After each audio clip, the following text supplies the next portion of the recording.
do better than that, team. Get fired up. This is the big game, life. And in this game, you can be on one of two teams, fear or love. Now, I just need to make sure, am I in the right place? We are team love, right? Good. Because fear is out there putting up a hell of a fight. Are you ready? Yeah! That was the call and response that got screamed before every high school football game I ever played at Poly Prep. I love to be the guy who screamed, "Are you ready?" And my teammates, my friends would yell back, "Yeah!"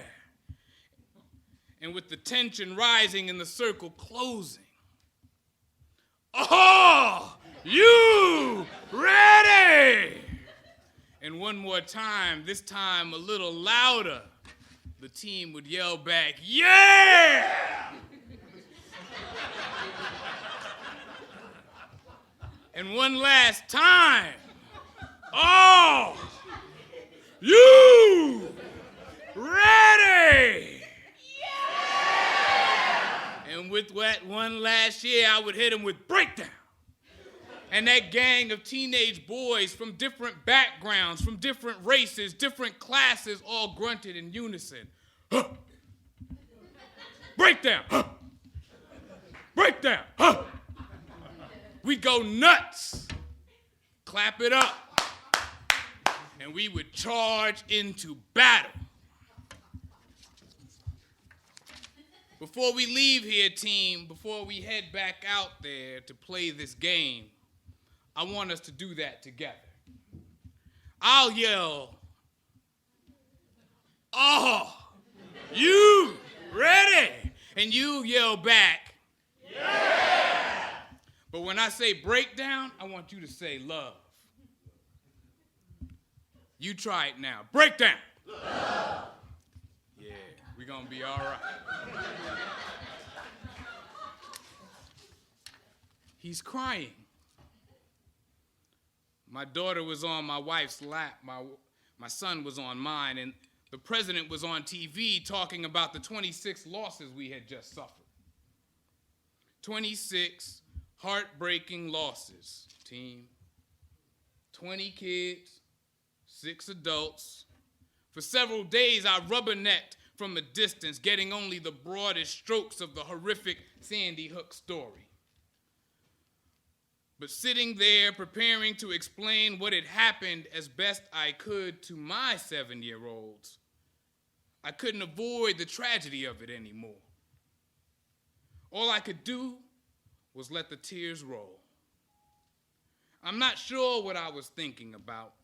Perhaps the parents of those 6- and 7-year-olds. I can't fathom the depths of their despair. I might have been thinking of Victoria Soto, a teacher. You remember teachers, right? A few months ago, they were unionized freeloaders who ruined the economy. Now they're action heroes. We want locked and loaded. I might have been thinking about how Victoria Soto stood up and laid down her life to save the children in her class, her children, our children. I might have been remembering words I heard years ago. Greater love hath no man than this, that a man laid down his life for his friends. Armed with nothing but love, Victoria Soto laid down her life and became a hero. He's crying. Maybe it was the realization that I was holding my son really tight to my chest the whole time, desperate to pretend that I can hold him tight enough for long enough to protect him from everything forever. Or maybe I was thinking about my college buddy, Stephen, and how 3,000 miles away, he was probably thinking about his daughter, a student at Sandy Hook Elementary School. Victoria Soto was her teacher. I might have been thinking of Stephen, a father like me, listening to his baby girl tell him about the puddles of blood she had to step over and around to get out of school. Or how he must have felt as she asked him how he was going to protect her. I might have been thinking of the nightmare Stephen's little girl lived, or I might have been giving thanks that she lived at all. Anyway, my children did see me cry. The world will tell them men don't cry. I will tell them that women live longer.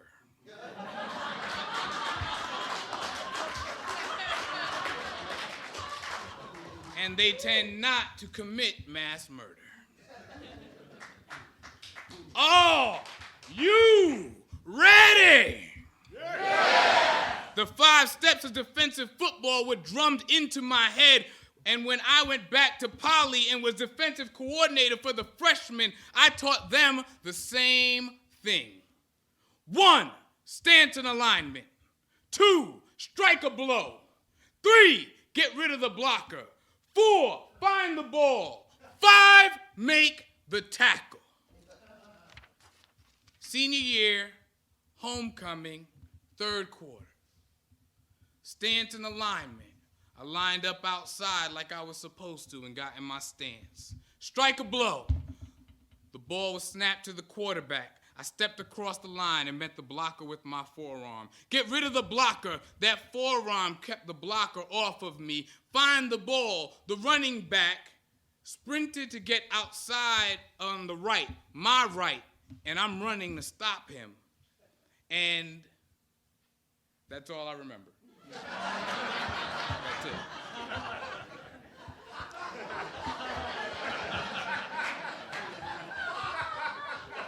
In the immortal words of Chris Tucker, I got knocked the fuck out, man.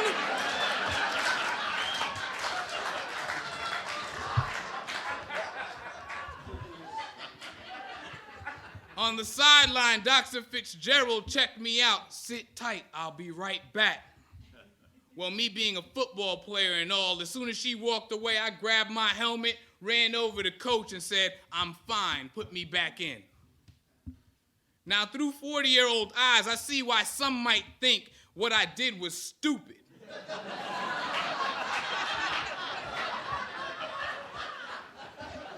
I understand that I risked a lot running back out onto that field, but I also know that if you take me back to that moment, I make the same choice 10 times out of 10. And the reason why is at the heart of what was most insane and what was most sublime about being on a football team. You have to believe in something greater than your body. You have to believe in something greater than yourself. You have to believe in team. I'd always struggled to find a way to describe the feeling. Then I heard Tom Coughlin's final message to the Giants before last year's Super Bowl. When you put it on the line the way you do every Sunday, when your ass is up against the wall, you have taught all of us what love really is. And I am man enough to tell you guys that I love you. Love, man. That's what it's all about. And a lot of what's been going on since those 26 losses is far from love. Our kids are literally getting killed out there. It's up to us to protect them. And playing football, I learned the 5 steps. 1, stance and alignment. To play for love, your stance has to be open. See, fear teaches us to have a closed stance, to close in our circle, screaming louder and louder into ideological echo chambers until we not only can't hear the other side, we can't even hear ourselves think. We need more love on the left. And I'll call myself out first. Because when I heard that all Wayne LaPierre had to say for himself and the NRA was that they proposed more guns in school, there was nothing loving about what I had to say.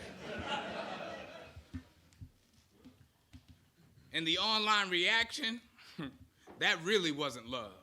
I hope somebody shoots you. Really? When somebody says, I want to protect my family, love says, I want your family to be safe too. And no plan is complete that leaves you unable to do that. And on the right side,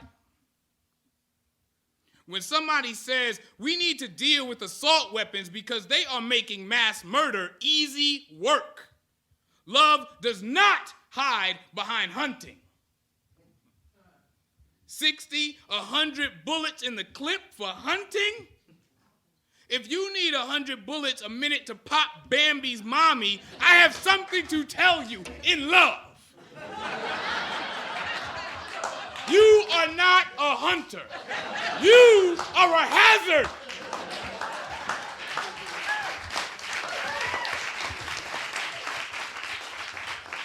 Two, strike a blow. Do something.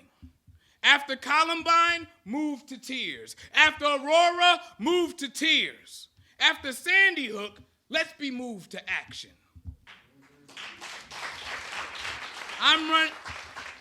I'm running a marathon this year, not sure when, but I've been training.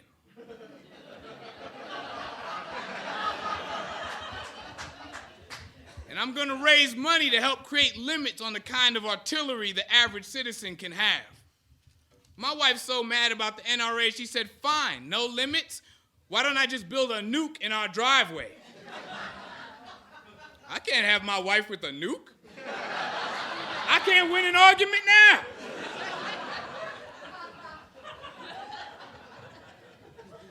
Three, get rid of the blocker. Let's push aside whatever's stopping us from getting the job done. Victoria Soto laid down her life. Surely we can lay down our pride. 4, find the ball. Let's keep our collective eye on the ball. Mass shootings. We're all over the place. Focus. And if all you have to add to the conversation are idle threats of secession and I'm moving to Canada if... Shh. Grown-ups are talking.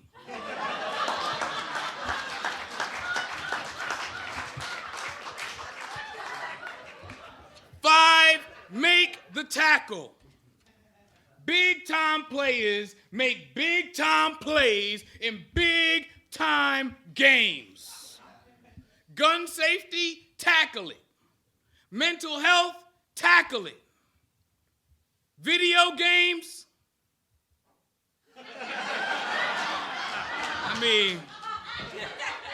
all right, fine, tackle it. But we will only tackle these things as a team. We don't always have to fight it out. Once in a while, we could figure it out. This country's supposed to be united. It's right there in the name.